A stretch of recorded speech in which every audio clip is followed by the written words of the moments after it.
Assalamualaikum warahmatullahi wabarakatuh. Alhamdulillah wassalatu wassalamu ala Rasulillah. Segala puji dan puja kehadirat Allah Subhanahu wa taala, juga salawat dan taslim kepada Nabi besar Muhammad sallallahu alaihi wa ala alihi wa sahbihi wasallam. Semoga di hari yang mulia ini, salah satu dari hari-hari yang Allah masih berikan kita kesempatan untuk hidup, Allah Subhanahu wa taala memberkahi sisa umur kita di atas ketaatan dan keimanan, serta juga selalu tersibukkan dengan amal-amal saleh sehingga kita bisa meraih rahmat dan karunia Allah Subhanahu wa taala baik di dunia maupun di akhirat, serta semoga seluruh dosa yang pernah kita kerjakan dimaafkan, bahkan diganti dengan izin Allah Subhanahu wa taala menjadi pahala. Selalu kita doakan agar negara kita menjadi negara aman, tentram, damai, dan Allah Subhanahu wa taala berikan petunjuk seluruh pemimpin agar menjalankan amanah dengan baik. Dan semoga Allah memberikan pahala yang maksimal dari amal-amal yang baik yang telah mereka kerjakan, dan juga memaafkan kesalahan mereka. Dan semoga Allah Subhanahu wa taala menjadikan kita masyarakat yang selalu bergotong royong untuk memakmurkan negara kita, menjaga keamanan, kesatuan dan persatuan.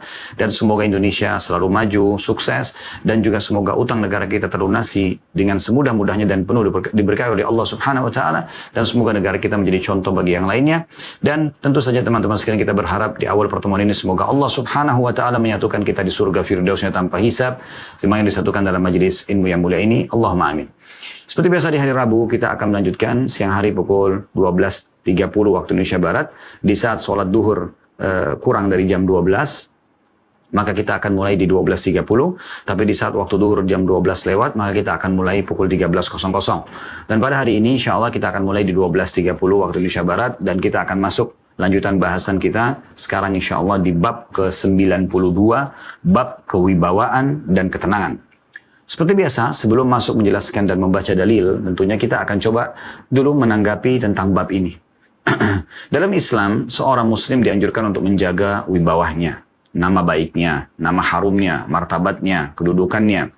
Ya, tidak boleh seorang muslim itu justru merusak nama baiknya. Ya, baik itu dari penampilan dia, dari tutur kata dia, ya, dari muamalah secara umum. Jadi tidak boleh seorang muslim itu malah membuat orang lain menilai dia negatif. Misal penampilannya compang-camping, kotor, badannya bau, misal contoh. Karena akan mencoreng wibawanya, akan mencoreng nama baiknya. Orang akan mengatakan, oh si fulan atau fulana itu bau misalnya, atau berantakan. Sebaliknya kita lihat, kalau ada seorang muslim atau muslimah yang menjaga penampilannya, pakaiannya bersih, penampilannya kelihatan segar, fresh dia. Ditemukan juga orang kalau dekat dengan dia, tidak ada bau. Ataupun kalau laki-laki tentunya wangi.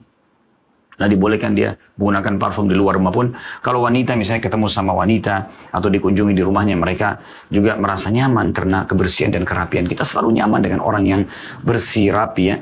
Mungkin paras wajahnya tidak terlalu ya tampan sekali atau cantik sekali, tapi karena rapi dan bersihnya membuat ada peningkatan nilai gitu kan pada diri seseorang. Nah, itu berhubungan sekali dengan masalah wibawa seseorang.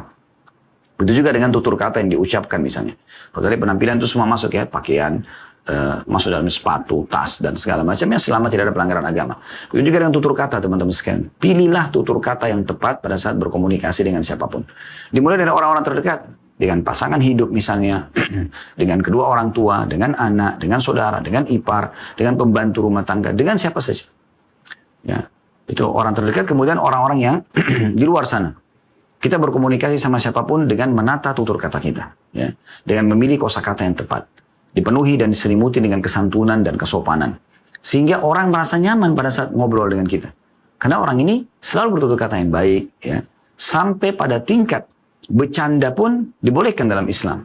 Nanti akan kita jelaskan itu dalam syarah atau penjelasan kita insya Allah dalam bab kita kalau sudah masuk ke penjelasan dalil. Bercanda pun boleh dalam Islam. Nabi SAW bercanda, tapi bercanda yang benar. Dan tetap diikuti dengan wibawa. Artinya bercanda, tapi tidak terbahak-bahak. Gitu kan. Tidak berlebihan, yang melakukan bahasa tubuh yang akhirnya mencoreng wibawahnya. Gitu kan. Maaf, misalnya sampai tersungkur, sampai jungkir balik, sampai segala macam. Dan hal-hal yang negatif. Nabi SAW juga bercanda. Nabi SAW juga ya, mencandai ya, istri beliau, juga sahabat-sahabat beliau, alaihi salatu wassalam, tapi tidak berlebihan. Nanti kan kita lihat bagaimana penjelasan dalam dalil berhubungan dengan masalah itu. Jadi ini termasuk tutur kata misalnya ya, bahasa tubuh. Itu semua adalah masalah wibawa ini ya, harga diri. Di sini bagaimana kita menjaga semua itu demi untuk nama kita harum ya. Orang lain tidak menilai negatif itu biasa. Tapi ingat, jangan pernah diikuti dengan masalah gengsi. Ya, karena gengsi bagian daripada kesombongan. Jadi sebaiknya jangan, gitu kan. Bukan karena kita gengsi, tapi kita karena ingin menjaga apa yang Allah amanahkan. Allah telah membuat kita merasa segar pada saat habis mandi misalnya, atau kita merasa nyaman di saat kita pakai baju yang cocok, terus kemudian kita juga wangi, kan kita merasa percaya diri ya. Nah ini hal positif, tapi ingat, jangan sampai melampaui batas sehingga Anda sombong gitu kan, atau menganggap remeh orang lain. Sebagian sombong adalah memang dia gamsun nas ya, dia menganggap remeh orang lain. Begitu juga dengan misalnya gengsi ya.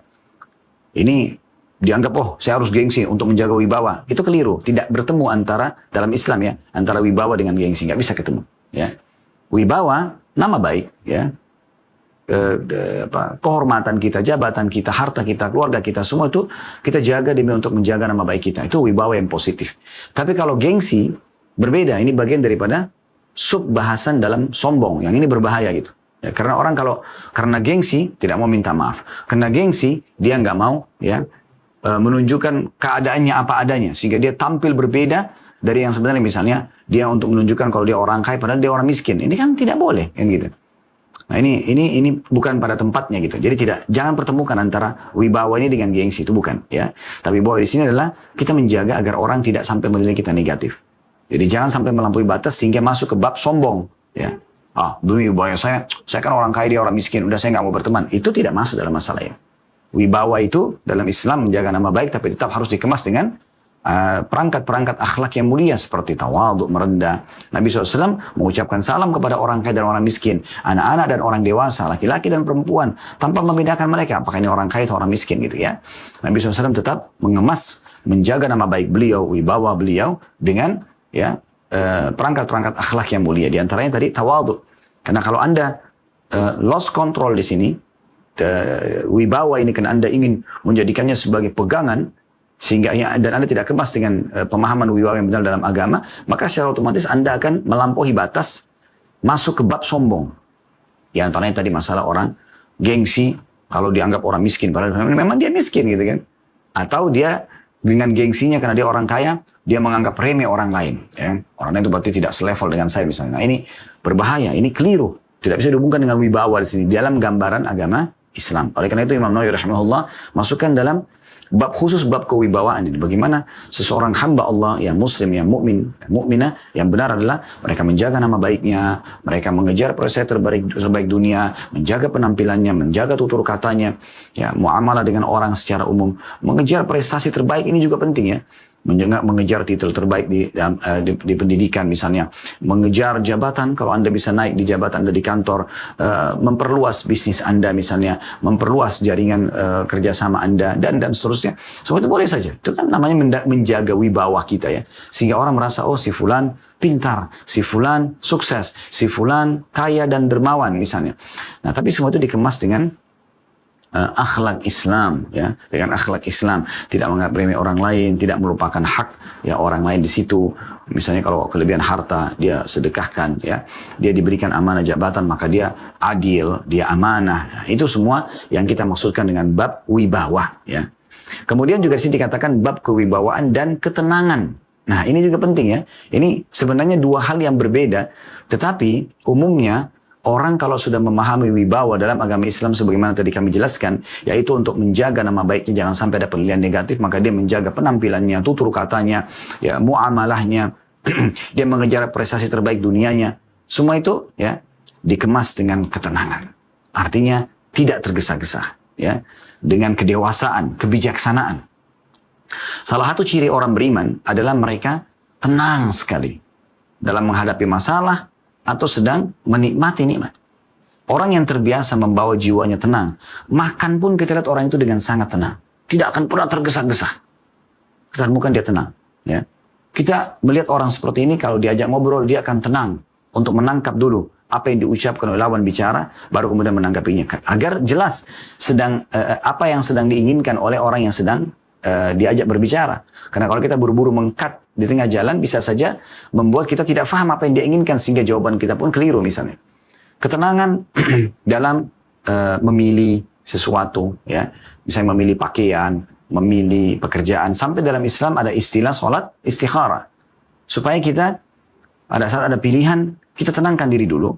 kita libatkan Sang Pencipta Allah di situ.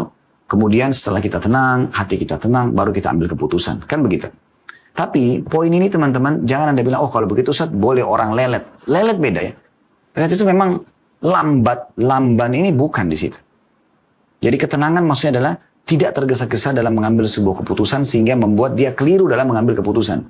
Kalau lelet atau lamban ini beda. Memang dia selalu saja malas-malesan, tidak mau cepat segera menyelesaikan. Karena ketepatan ya, dan kecepatan dalam mengambil sebuah keputusan bagian daripada ketenangan itu sendiri. Ya. Jadi ada orang misalnya, dia tahu nih, dia dengan bijaksana dia bisa tahu, ini keputusan harus sekarang. Ya. Pengen makan yang apa misalnya, pengen makan apa, langsung, oke, menunya mana, saya pilih makan yang ini, selesai. Ya kan? Bukan sebentar ya, lama, mungkin 1 jam lihat menu untuk milih makanan saja, itu beda kan. Nah itu perbedaannya seperti itu. Jadi ada keputusan yang bisa cepat, ada keputusan mungkin butuh kita tenangkan jiwa, seperti para pemimpin negara, para raja, panglima perang, ini nggak bisa buru-buru dalam mengambil sebuah keputusan, strategi yang harus diatur dengan keputusan yang harus diambil harus tepat, karena maslahat umum misalnya. Nah ini yang kita sedang singgung tentang masalah ketenangan, ya. Jadi tenang teman-teman sekalian, termasuk juga tenang pada saat Anda sedang diganggu oleh orang, diserang oleh orang, ya. Dalam arti kata, misalnya sekarang kayak di media ya, orang banyak menyerang orang lain, mencari kesalahannya, mau menjatuhkan, tenang aja, gitu kan? Supaya kita jangan tergesa-gesa, karena kalau kita tergesa-gesa dalam menjawab, ya, atau mengambil keputusan untuk menjawab itu, atau mengambil langkah lah, ya, mungkin dengan menyerang balik, maka akan jadi kacau semuanya. Mungkin tadinya kita benar, kita jadi salah, kan begitu. Tapi coba tenang, ya, renungi dulu kembali. Libatkan Tuhan Anda Allah Subhanahu wa taala. Karena kalau Anda sehat, yang menciptakan Anda Allah, ya, yang menciptakan kesehatan Allah, yang bisa mempertahankan Allah. Dan kalau Anda sedang sakit, ya, atau ada ujian, ada tadi serangan termasuk misalnya, yang ciptakan Anda Allah, yang ciptakan ujian itu adalah Allah, yang bisa memberikan solusi hanya Allah. Libatkan Allah Subhanahu wa taala. Nabi SAW seringkali kalau ada sesuatu yang mendesak, dalam riwayat dikatakan beliau segera mengerjakan sholat, kembali kepada Tuhannya. Nah itu yang dimaksud dengan ketenangan. Memang subhanallah, seorang mukmin atau mukminah kalau sudah makin dekat dengan Allah Subhanahu wa taala, maka kita akan temukan makin tenang dalam melangkah, ya, ambil keputusan, bermuamalah, santun, itu akan ada itu. Ya, akan muncul kalau seseorang itu hatinya dipenuhi dengan keimanan. Justru orang kalau hatinya kosong dari keimanan atau sangat kurang, ugal-ugalan, tutur katanya nggak jelas, kasar, menjatuhkan orang ini, menyalahkan orang itu, mencari aib orang ini, menandakan lemahnya iman orang itu. Ya. Ini yang sedang dititik beratkan dalam judul ini tentunya, ya. Baik, di sini Imam Nawawi rahimahullah tidak mengangkat banyak dalil. Tapi yang beliau angkat sangat padat sebenarnya, yaitu surah Al-Furqan ayat 63. Ini dalil pertama, yang Allah Subhanahu wa taala berfirman, wa ibadur rahmanil ladzina yamshuna 'alal ardi haunan wa idza khatabahumul jahiluna qalu salama. Artinya, adapun hamba-hamba Tuhan yang Maha Pengasih, ya, maksudnya hamba-hamba pilihan di sini adalah orang-orang yang berjalan di muka bumi dengan rendah hati. Apabila orang-orang bodoh menyapa mereka dengan kata-kata yang menghina, menjatuhkan, ya, menyerang mereka, maka mereka mengucapkan salam. Ada footnote di situ yang Nawawi rahimahullah sebutkan nomor 546, yakni ucapan yang baik yang membuat mereka selamat dari dosa, atau ucapan salam yang tidak mengandung kebaikan maupun keburukan. Artinya kalau sedang diserang oleh orang lain, kita tidak perlu tanggapi dengan keburukan yang sama, tapi kita bisa diam atau kita dengan tenang menjawabnya, gitu ya. Oi begini, oi begitu, diolok-olok misalnya. Ya udah, kita cuma assalamualaikum, kita jalan gitu. Ya. Dengan tenang itu akan membuat orang yang menyerang kita sebenarnya jadi segan, gitu kan. Karena adanya wibawa-wibawa itu subhanallah penting sekali, ya. Tapi ingat, bukan sombong dan gengsi di sini. Ya. Anggap remeh orang lain. Ini dalam surah Al-Furqan ayat 63. Kita coba lihat teman-teman sekalian bagaimana penjelasan tentang surah Al-Furqan ini menurut ulama tafsir. Misalnya Ibnu Katsir rahimahullah pada saat menjelaskan tentang ibadur rahman ini atau hamba-hamba Allah, ya, yang berjalan di muka bumi, ya. فَأَمَّا هَؤُلَاءِ فَإِنَّهُمْ يَمْشُونَ مِنْ غَيْرِ اسْتِكْبَارٍ وَلَا مَرْحٍ وَلَا أَشَرٍ وَلَا بَطْرٍ. Adapun mereka yang dimaksud dalam ayat ini adalah mereka, ya, jalan di muka bumi ini, ya, tidak dengan sifat sombong, angkuh, ya, menganggap remeh, ya. Kemudian juga Jadi ini sebenarnya makna-maknanya semua sama ya. Istikbar, marah, asyar, batar ini jadi nganggap remeh ya, apalagi ya, sombong ya, angkuh ya. Ini semua masuk dalam makna ini. Jadi mereka adalah orang-orang yang seperti itu. Kemudian juga disebutkan dalam makna yang lain ya di sini. Yang dimaksud dengan yamshuna 'alal ardi hauna, hamba-hamba Allah yang jalan di muka bumi dalam keadaan tenang, maksudnya penuh kewibawaan. Tidak sampai orang menilai negatif. Tidak juga sombong ya. Jalan dengan tenang, jalan dengan santun ya. Jadi bukan karena badannya besar, dia jalan dengan kesombongan misalnya ya. Tapi dia dengan santun, sehingga dia jalan pun orang bisa menilai, oh orang itu berwibawa. Nah, gitu. Sehingga orang hormat dengan dia. Tapi tidak diikuti sekali lagi dengan kesombongan, menganggap remeh orang lain ya. Juga yang dimaksud dengan wa idza khatabahumul jahilun, pada saat orang-orang bodoh berbicara dengan mereka, maksudnya mengejek-ngejek mereka, mengolok-olok mereka, maka mereka ya menjawab dengan perkataan yang tenang atau membalas dengan salam, perkataan yang santun, yang jauh dari dosa. Olok-olok lah, kita lagi lewat diolok-olok oleh orang. Tenang aja, senyum, kita tinggalkan. Atau kita jawab dengan kata-kata yang malah baik, gitu loh. Orang olok-olok kita, misalnya kita, Assalamualaikum, apa kabar mas, baik, apa kabar mbak, gitu. Dalam kondisi mereka lagi caci maki kita sebenarnya, tanpa kita ketahui apa sebabnya. Biasa aja gitu. Ya. Maka itu dimaksud dengan hamba-hamba Allah ini. Dalam tafsir Jalalain disebutkan alladzina yamshuna 'alal ardi hauna, hamba-hamba Allah yang berjalan di muka bumi dalam kondisi hauna, yang dimaksud adalah bisakinatin wa tawadhu, dengan tenang ya, tidak tergesa-gesa tergopoh-gopoh gitu kan, dan tawadhu, tidak menganggap remeh orang lain. Kemudian juga dinukil perkataan ya, Mujahid rahimahullah, seorang tabi'in, yamshuna bil waqari was sakinah, mereka berjalan dengan penuh kewibawaan dan juga ketenangan jiwa.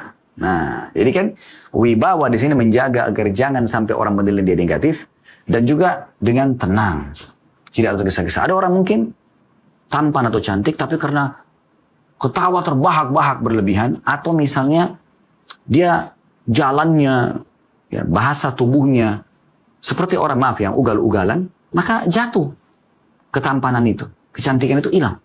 Gitu.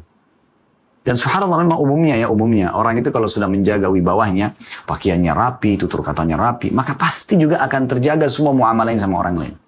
Tapi kalau kita lihat orang-orang memang tidak peduli dengan seperti ini, maka akan kita lihat penampilannya apa adanya, tutur katanya juga apa adanya ya. Dan seterusnya. Al-Hasan Basri rahimahullah menanggapi ayat ini, ya, Al-Furqan ayat 63, la yajhaluna ala ahad wa in jahila alaihim ya, halumu. Mereka ibadur rahman itu tidak menjahili, maksudnya berbuat jahat, nakal, ganggu orang. Jika dijahili, mereka malah membalas dengan sikap lemah lembut. Nah, itu yang Allah sebutkan. Justru itu orang yang berwibawa. Karena kadang-kadang ada orang, subhanallah teman-teman sekalian, dalam kondisi dia benar. Tapi karena dia tidak menjaga wibawanya, tidak tenang dalam memecahkan sebuah perkara, marah-marah. Mungkin dia benar. Tetapi dengan peluapan yang salah, pelampiasan yang salah, membuat akhirnya orang nilai dia negatif. Dua kasus misalnya, ada dua sikap dalam satu kasus. Misalnya ada pegawai Anda berbuat salah. Saya temukan kesalahan, Anda mencak-mencak, Anda marah-marah. Caci maki dia misalnya. Anda dalam kondisi benar. Tapi orang yang lihat, orang menilai ini orang ini jahat. Satu kejadian, sikap pertama. Sikap yang kedua, dia dudukkan pegawainya. Dia ngomong baik-baik. Kenapa Anda lakukan ini? Tolong jelaskan kepada saya. Oh, karena ini dan itu. Oke. Tapi dalam peraturan perusahaan tidak boleh. Atau dalam masalah agama ini tidak dibenarkan. Karena ada dalil yang seperti ini dan itu misalnya. Sebenarnya sama tujuannya. Anda sedang mengingatkan dia. Tapi yang pertama, itu dengan sikap ya, yang keliru. Yang kedua, sikap yang tepat, yang sesuai dengan apa yang sedang kita bahas. Yaitu hamba-hamba Allah yang pilihan di muka bumi ini, yang Allah sebutkan dalam surah Al-Furqan. Itu perkataan Hasan Basri rahimahullah tadi. Kemudian ada juga perkataan Sa'id bin Jubair rahimahullah, seorang tabi'in. Mereka membalas perkataan buruk dengan perkataan baik. Semua perkataan jahil, perkataan buruk dibalas dengan perkataan salam atau perkataan baik. Apapun caciannya, kamu bodoh, kamu begini, kamu begitu. Ya, terima kasih. Nanti coba saya akan introspeksi diri misalnya. Abdullah bin Abbas radhiyallahu anhu pernah beliau pakai jubah baru, dicaci maki oleh orang tanpa sebab. Beliau diam saja. Nggak ditanggapin. Beliau diam sambil dengarin itu. Sementara, ya, murid-muridnya di belakangnya dia sudah sangat marah mendengar caci-cacian tersebut. Setelah orang itu selesai karena tidak ditanggapin, dia kan sudah kehabisan kosakata, karena orang kan yang ngajak kita bertengkar, kalau tidak ditanggapin kan selesai sebenarnya. Maka dia pun malu. Abdullah bin Abbas mengatakan, apa kau sudah selesai? Dia bilang iya. Lalu beliau buka jubahnya, beliau kasih jubah itu kepada orang tersebut sambil dia berkata pada muridnya, tunjukkan alamat kita pada orang ini, mungkin ya dia atau dia butuh sesuatu. Setelah hari itu orang tersebut menjadi murid Abdullah bin Abbas radhiyallahu anhu. Begitu luar biasanya Allah bisa berikan mereka ya keimanan dan waqar, ketenangan jiwa, menjaga kewibawaan. Muqatil bin Hayyan rahimahullah berkata, mereka membalasnya dengan perkataan yang tidak mengandung dosa. Jadi kalaupun dia harus balas, yang tidak mengandung dosa. Ya. Ibnu Katsir ya, berkata dalam tafsir beliau, saya terjemahkan, jika orang jahil mengajak bicara mereka dengan kata-kata jelek, ya, maka mereka tidak membalas yang semisalnya. Bahkan mereka memberi maaf dan tidak membalas kecuali dengan kebaikan. Sebagaimana sikap Rasulullah SAW, semakin orang jahil bertindak kasar pada beliau, semakin beliau berlaku lemah lembut pada mereka. Hal itu sebagaimana disyariatkan atau diisyaratkan pada firman Allah Subhanahu wa taala dalam surah Al-Qasas ayat 55. Bunyinya, wa idza sami'ul lagwa a'radu anhu wa qalu lana a'maluna wa lakum a'malukum salamun alaikum la nabtagil jahilin. Subhanallah. Ini firman Allah SWT dalam sekali ya. Kata Allah SWT, dan apabila mereka mendengar perkataan yang tidak bermanfaat. Sebenarnya ini kata-kata kasar atau dan sejenisnya, tapi Allah SWT pun menyampaikan kepada kita dengan santun. Kalau kalian atau hamba-hamba Allah mendengarkan perkataan yang tidak bermanfaat, berarti kalau sudah tidak ada manfaatnya secara agama, secara dunia, ya, apalagi kalau sudah sampai berbau menjatuhkan orang lain, dosa, mereka berpaling darinya. Dan mereka berkata, bagi kami amal-amal kami, inilah yang kami lakukan, inilah perbuatan kami, gitu kan. Dan bagi kalian juga amal-amal kalian. Kesejahteraan atas diri kalian. Kami tidak ingin bergaul dengan orang-orang yang jahil. Ya. Atau kami tidak ingin bergaul, atau kami tidak perlu bergaul dengan orang-orang yang tidak sejalan dengan kami. Udah, terus ditinggal gitu. Ya. Juga firman Allah Subhanahu wa taala dalam surah Fussilat ayat 34 sampai 35 yang berbunyi, "Wala tastawil hasanatu walas sayyi'atu idfa' billati hiya ahsanu fa idzal ladzi bainaka wa bainahu adawatun ka'annahu waliyyun hamim. Wa ma yulaqaha illa alladziina sabaru wa ma yulaqaha illa dzu hazzin 'adzim." Tidaklah sama kebaikan dan kejahatan itu. Tidak sama orang baik, orang jahat, sikap baik sama sikap jahat. Tidak sama. Tolaklah kejahatan itu, kata Allah SWT, dengan cara yang lebih baik. Jangan lawan dengan kejahatan juga. Jangan digibah-gibah juga, difitnah-fitnah juga, pukul-pukul juga. Tidak perlu. Maka tiba-tiba saja orang yang tadinya ada permusuhan antara engkau dengan dia akan menjadi teman yang setia. Justru bisa berbalik itu. Permusuhan menjadi kebaikan. Sifat-sifat baik itu tidak dianugerahkan melainkan kepada orang-orang yang sabar. Dan tidak dianugerahkan melainkan kepada orang-orang yang mempunyai keuntungan yang besar. Ibnu Abbas radhiyallahu anhu mengatakan, Allah memerintahkan pada orang beriman untuk bersabar ketika ada yang membuat marah. Ya. Membalas dengan kebaikan jika ada yang buat jahil. Memaafkan ketika ada orang yang buat jelek. Jika setiap hamba melakukan semacam ini, Allah akan melindungi dari gangguan syaitan dan akan menundukkan musuh-musuhnya. Malah yang semula bermusuhan bisa menjadi teman dekatnya karena tingkah laku baik semacam ini. Coba, dalam sekali ya. Saya ingin ulangi lagi. Buat diri saya pertama, baru kemudian buat teman-teman gitu. Bagaimana Abdullah bin Abbas memberikan nasihat yang luar biasa. Beliau mengatakan, dalam menjelaskan tafsir surah Fussilat ayat 34 sama 35 tadi yang sudah saya bacakan, Allah memerintahkan pada orang beriman untuk bersabar. Ketika ada yang membuatnya marah. Jadi bukan malam ikut-ikutan ya. Dalam surah Al-Imran surah nomor 3 133, 134 itu kan disebutkan ya. Di antaranya wal qadhiminal ghaidh, dan orang-orang yang bisa menahan emosinya di saat dia bisa mampu melampiaskannya. Kemudian dikatakan, ya setelah beliau mengatakan Allah memerintahkan hamba-hambanya yang beriman untuk bersabar pada saat ada yang membuatnya marah, membalas dengan kebaikan jika ada yang berbuat jahil, ya, memaafkan ketika ada yang berbuat jelek. Jika setiap hamba melakukan semacam ini, maka Allah akan melindungi dari gangguan syaitan. Dia tidak akan terpengaruh buat dosa dan membalas keburukan itu, dan akan menundukkan musuh-musuhnya. Bahkan yang tadinya bermusuhan bisa menjadi teman dekatnya. Ibnu Katsir juga menyebutkan dalam tafsir Quran Al-Azim berhubungan dengan tadi surah ini, namun yang mampu melakukan seperti ini adalah orang yang memiliki kesabaran, karena membalas orang yang menyakiti kita dengan kebaikan adalah sesuatu yang berat bagi setiap jiwa. Tetapi memang sudah begitu ajaran agama Islam. Ya. Syekh Abdurrahman Nasir As-Sa'di rahimahullah, seorang ulama tafsir ya, yang sudah mafat, beliau mengatakan, inilah pujian bagi mereka ibadur rahman karena sifat lemah lembut yang mereka miliki, kejelekan yang mereka balas dengan kebaikan, dan mereka pun membalas orang-orang yang jahil atau nakal ataupun jahat dengan kebaikan. Ya. Ini luar biasa gitu ya, bagaimana Allah Subhanahu wa taala memberikan ya kepada orang-orang yang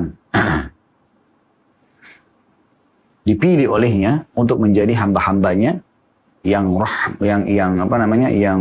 hauna, mereka tenang, salama, berkata kata-kata yang baik walaupun mereka sedang diserang. Nah, ini yang diangkat oleh Imam Nawawi rahimahullah dalam dalil pertama dari ayat Al-Quran. Dan setelah ini insyaAllah, setelah yang satu ini kita akan kembali untuk membaca sebuah hadis yang diangkat oleh beliau, dan kita akan tambahkan insyaAllah dengan beberapa syarah. Baik teman-teman sekalian, kita lanjutkan bahasan kita di bab 90 dari kitab Riyadhus Shalihin, bab kewibawaan dan ketenangan. Tadi sudah panjang lebar di potongan sesi pertama, setengah jam kurang lebih kita menjelaskan tentang surah Al-Furqan ayat 63 dari tafsir dan juga pendapat para ulama berhubungan dengan masalah ini. Kita akan masuk teman-teman sekalian hadis yang diangkat oleh Imam Nawawi dalam bab ini, Imam Nawawi rahimahullah dalam bab ini, yaitu hadis nomor 708. Berbunyi dari Aisyah radhiyallahu anha, beliau berkata, "Ma ra'aitu Rasulullah sallallahu alaihi wasallam mustajmi'an qattun dhahikan hatta tura minhu lahawatuhu. Innama kana yabtasim." Atau innama kana yatabassam. Terjemahannya, kata Aisyah radhiyallahu anha, istri Nabi sallallahu alaihi wasallam, saya tidak pernah melihat Rasulullah SAW tertawa terbahak-bahak sampai terlihat daging yang terdapat pada pangkal langit-langit mulutnya, akan tapi beliau hanya tersenyum. Dikatakan di sini, al-lahawat adalah bentuk jamak daripada lahatun, yaitu daging yang terdapat pada pangkal langit-langit mulut. Riwayat ini, teman-teman sekalian, penyampaian seorang istri yang mulia, istri Nabi SAW tentang suaminya yang mulia, utusan Allah, Nabi besar Muhammad SAW, bagaimana beliau bermuamalah, bagaimana beliau menjaga wibawahnya. Beliau bercanda iya, beliau juga ya tersenyum, beliau juga marah pada tempatnya gitu kan. Tapi yang kita sedang bahas adalah Nabi SAW kalau tertawa untuk menjaga beliau tidak perlu terbahak-bahak, tadi saya bilang. Di sini dan riwayat ini dikatakan sampai terlihat ya langit-langit bagian dalam mulutnya karena besarnya mulut yang dibuka misalnya. Ya. Begitu juga dengan mungkin orang banyak dengan sikap bahasa tubuh ya, jungkir sana sini, tersungkur di tanah dan segala macam. Makanya tidak pernah dilakukan oleh Nabi SAW. Tentu orang-orang beriman akan mencontohi baginda Nabi SAW. Lucu banget ceritanya Ustaz. Iya, kita tertawa ya. Tetapi di sini tidak terbahak-bahak, gitu kan. Tertawa ya, kita ketawa. Bahkan kadang-kadang subhanallah ada sebagian orang saking dia santunnya, dia sampai menjaga tertawa itu dengan menutup mulutnya misalnya, ya. Atau dia tertawa tapi tertawanya juga masih dalam kontrolan, gitu kan. Nah, ini yang dimaksudkan. Baik. Dalam masalah ini teman-teman sekalian, orang kalau karena yang dibahas adalah masalah tertawa ya. Kita perlu tahu dulu larangan Rasulullah SAW dalam hadis riwayat Tirmidzi masalah tertawa terbahak-bahak ini, ya. Karena beliau mengatakan la tukthirud dahik fa inna kathratad dahiki tumitul qalb. Jangan kalian terlalu banyak tertawa atau berlebih-lebihan, tadi terbahak-bahak. Sesungguhnya terlalu banyak tertawa dapat mematikan hati. Ya. Dalam arti kata nanti hatinya tidak mudah untuk tersentuh. Orang kalau setiap hari tertawa aja terus, yang dia lakukan dari mulai aktivitas pagi sampai malam, semua isinya tertawa terbahak-bahak. Semuanya isinya bercandaan. Tidak ada batas waktu, tidak ada saatnya dia serius misalnya. Maka orang seperti ini, hatinya bisa mati nanti. Karena hati yang selalu diisi dengan tawaan terus, bercandaan terus, itu tidak mudah untuk bisa menerima kesedihan. Kita tidak mengatakan dianjurkan sedih dalam Islam, tidak, tapi kita butuh untuk merenungi pada saat ada jenazah sedang lewat, kita sedang lewat di kuburan, merenungi tentang fenomena alam kalau terjadi banjir, gempa, longsor. Karena itu butuh hati yang memang ada celah di mana dia bisa menangkap, betapa sedihnya orang-orang itu ya. Betapa sulitnya kita kalau ditimpa seperti ini, supaya dia bisa tersentuh secara keimanan dan akhirnya lebih dekat kepada Allah Subhanahu Wa Taala. Tapi kalau orang selalu terbahak-bahak, hatinya sudah mati, nggak tersentuh dengan apapun. Dia pun mau berusaha sentuhkan dirinya susah. Bahkan tangisan yang ada, tangisan karena tertawa, bukan karena tangisan karena terharu misalnya dengan keajaiban ciptaan Allah misalnya, atau kebaikan orang lain. Ada orang bahkan sudah tidak bisa mengontrol diri, teman-teman sekalian.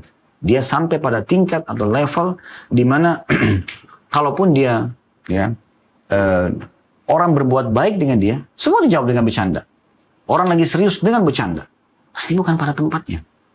Harus bisa kita kontrol kapan kita bercanda, kapan kita serius. Dan ingat, jangan berlebihan. Karena tetap kita sedang membahas bab menjaga wibawa. Nabi SAW pernah bercanda. Di antaranya, dari riwayat Al-Hasan radhiyallahu anhu, cucu Nabi SAW, beliau mengatakan, Atat ajuzun ilan Nabi SAW. Satu waktu pernah ada seorang ibu tua sekali, nenek-nenek, datang kepada Nabi SAW. Faqalat, lalu dia mengatakan, Ya Rasulullah, Udu'ullah an yudkhilanil jannah. Ya, dia mengatakan, Ya Rasulullah, berdoalah kepada Allah agar aku termasuk dari penghuni surga. Faqala, Ya umma fulan, innal jannata la tadkhuluha ajuz. Wahai ibunya fulan, sesungguhnya surga tidak akan dimasuki oleh orang tua. Qala, fawallat tabki, ya. Atau fawallat tabki. Maka ibu itu, nenek tadi tiba-tiba keluar dari masjid lalu menangis gitu. Faqala, akhbiruha annaha la tadkhuluha wa hiya ajuzun. Inna Allah Ta'ala yaqul inna ansha'nahunna insha'an faj'alnahunna abkara wa abqaran urban atraba. Maka Nabi SAW waktu dapat informasi itu mengatakan, sampaikan, kabarkan kepada nenek tadi itu, bahwasanya wanita tersebut tidak masuk surga dalam kondisi seperti ini, tua, nenek tua. Sesungguhnya Allah Ta'ala mengatakan, ya, dalam surah Al-Waqi'ah ayat 35-37, sesungguhnya kami menciptakan mereka dengan langsung para bidadari dan kami jadikan mereka garis-garis perawan dan juga penuh cinta lagi sebaya umurnya. Maksudnya adalah pasti nanti akan di sana kembali muda gitu.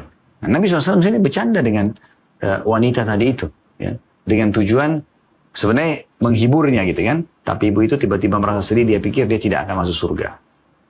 Dan Nabi SAW langsung segera, ya, menghibur ibu tersebut dan menyampaikan tentang masalah, ya, kalau dia akan masuk surga. Hanya saja tidak setua ini, tidak seperti umur ini kalau di surga itu. Juga Nabi SAW mengingatkan kita dalam hadis yang lain, pada saat beliau melihat banyak di antara kalangan penduduk Madinah waktu itu suka tertawa, terbahak-bahak. Beliau kumpulin mereka sambil mengatakan, Uridat alayyal jannatu wan nar. Ketahuilah telah diperlihatkan kepadaku, ditampakkan surga dan neraka itu. Falam arakal yaumi fil khairi wasyarr. Dan saya tidak pernah melihat seperti hari ini kebaikan yang telah akan dibalaskan di surga dan juga ancaman siksaan yang berat yang ada di neraka. Walau ta'lamuna ma'alam la dhahiktum qalilan wa la bakaitum katsira. Dan kalau kalian tahu apa yang aku tahu, kalian lihat apa yang aku diperlihatkan, maka kalian akan sedikit ketawa dan akan kalian banyak menangis. Nah, ini jadi artinya kalau banyak ketawa susah menangis nantinya ya. Mereka kita butuh menangis karena terharu dengan nikmat Allah Subhanahu wa taala, terharu dengan kebaikan orang misalnya. Qala fama ata ala ashabi Rasulillah sallallahu alaihi wasallam yaumun ashaddu minhu. Maka tidak pernah ada hari di mana para sahabat Rasulullah SAW lalui hari lebih berat dibandingkan hari itu. Qala ghattau ru'usahum walahum khanin. Mereka menutup kepala-kepala mereka sambil mereka menangis terisak. Ada terdengar suara isakan tangisan mereka gitu. Ya. Dan Umar radhiyallahu anhu mengatakan dalam sebuah riwayat Al-Baihaqi, "Man kathura dahiku, ya, qallat haibatu, wa man kathura mizahuhu istakhaf." Barang siapa yang banyak tertawa, maka akan sedikit wibawahnya. Dan barang siapa yang banyak guraunya, maka dengannya dia akan rendah. Atau orang akan merendahkannya. Ya. Mawardi mengatakan, "Ammad dahik, fa'inna i'tiyadahu syagilun anin nadhari fil umuril muhimmah." Adapun tertawa, apabila seorang membiasakannya dan terlalu banyak tertawa, maka hal itu akan melalaikan dan melupakannya dari melihat hal-hal yang penting. Nah, semua dianggap bercanda. Muzhilun anil fikri fin nawaibi al-mumillah atau al-mulimma, fin nawaibi al-mulimma. Dan juga orang yang banyak melakukannya tidak akan memiliki wibawa dan kehormatan, dan orang yang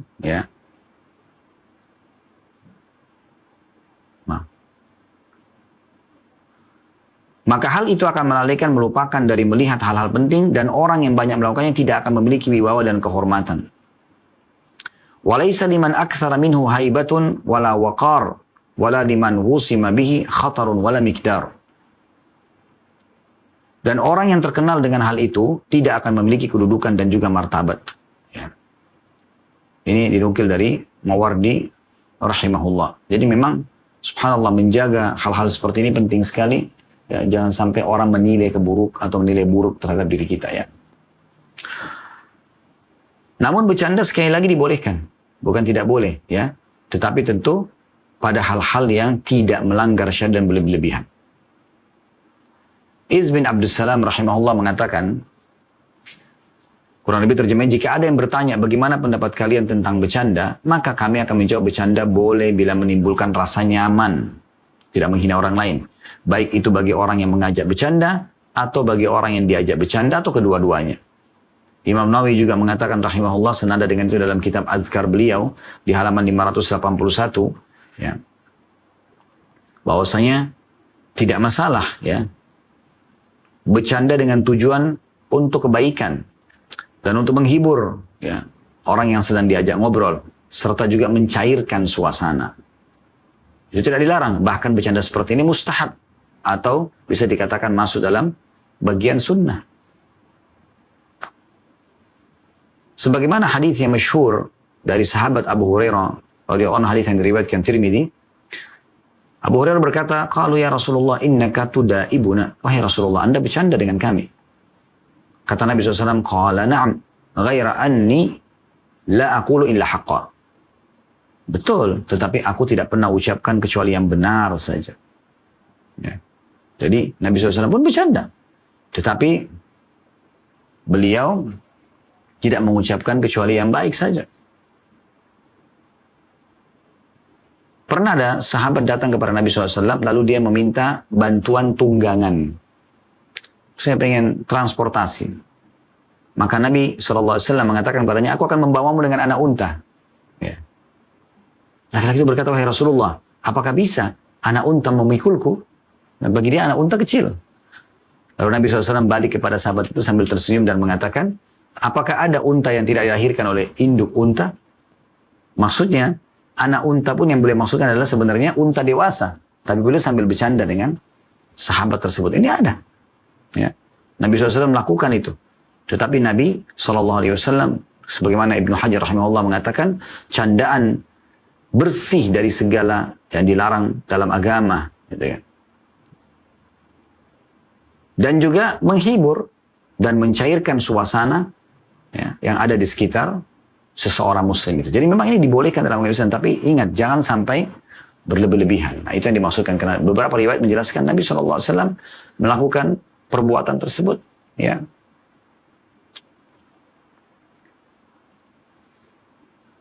Kemudian juga yang perlu digarisbawahi teman-teman sekalian, ada dinukil, ya, perkataan Thabit bin Ubaid, ya, rahimahullah, beliau mengatakan, "Ma ra'aitu ahadan ajal idza jalasa ma'al qaum wala afqahu fi baitihi min Zaid bin Thabit." Aku belum pernah, ya, melihat seseorang yang demikian berwibawa pada saat sedang duduk bersama teman-temannya dalam majelis, dan begitu akrabnya dengan teman-temannya, sekaligus juga orangnya bercandaan ya pada waktunya seperti Zaid bin Thabit radhiyallahu anhu. Jadi betul-betul ada saja diseriusin, ada saja juga bercanda. Ya. Tapi tidak berlebihan dalam masalah-masalah seperti ini. Ya. Terlebih lagi kalau seseorang dengan pasangan hidupnya misalnya, tidak ada masalah. Justru para suami dianjurkan, dan suami istri maksudnya, suami dan istri, mereka menghibur pasangannya, bercanda. Bahkan dalam pujian orang boleh berdusta. Memuji pasangannya tadi, pujian ya. Kayak misalnya dia mengatakan, saya belum pernah melihat wanita secantik kamu, atau laki-laki secantik setampan kamu misalnya. Mungkin ada, tapi dia bahasakan itu. Tentu tidak semuanya kita boleh tarik ini sebagai bohong itu. Enggak, bukan. Tapi dalam pujian istri mengatakan, enak gak masakannya? Oh enak, Masya Allah. Tapi sebenarnya mungkin kurang enak, tapi dia untuk menghibur pasangannya misalnya. Ya. Pengorbanan yang telah dilakukan pasangan, bagus gak? Bagus gak? Ya bagus misalnya. Ya. Tapi intinya kita boleh bercanda. Ya. Sama teman, sama anak. Nabi SAW itu sangat digemari dan disayangi oleh para anak-anak kecil di kota Madinah. Nah, itu memang yang terjadi ya.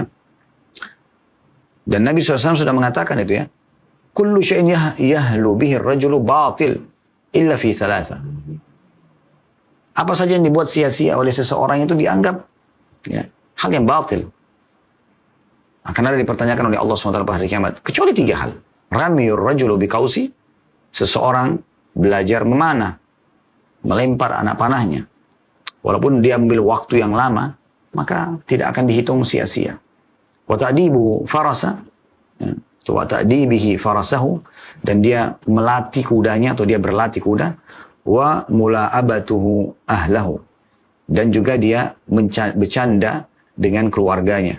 Fa innahunna minal haq, karena semua itu bagian daripada hak mereka. Ya, jadi ini hal yang dibolehkan ya, di dalam rumah tangga. Jadi tidak boleh juga kita tegang dalam rumah tangga, tegang dalam bersahabat atau berteman, karena kita anggap itu, oh kita harus jaga wibawa. Tidak, bukan seperti itu. Tapi masing-masing kita berikan haknya. Allahu a'lam. Ini bahasan kita insya Allah. Kedepannya nanti kita akan bahas bab anjuran mendatangi sholat, majelis ilmu, dan ibadah-ibadah lain dengan tenang dan juga wibawa. Jadi ini masih berhubungan dengan bahasan kita. Ya, tapi nanti ada bahasan sendiri kepada pelaksanaan ibadah pun kita harus dengan tenang. Tapi tidak dibahas masalah wibawa ya. Membahas masalah ketenangan. Kalau ada yang positif, ambil dan amalkan. Kalau ada yang salah, tentu ditinggalkan. Itu adalah kelalaian saya. Subhanakallahumma bihamdika. Asyhadu an la ilaha illa anta astaghfiruka wa atubu ilaik. Wassalamualaikum warahmatullahi wabarakatuh.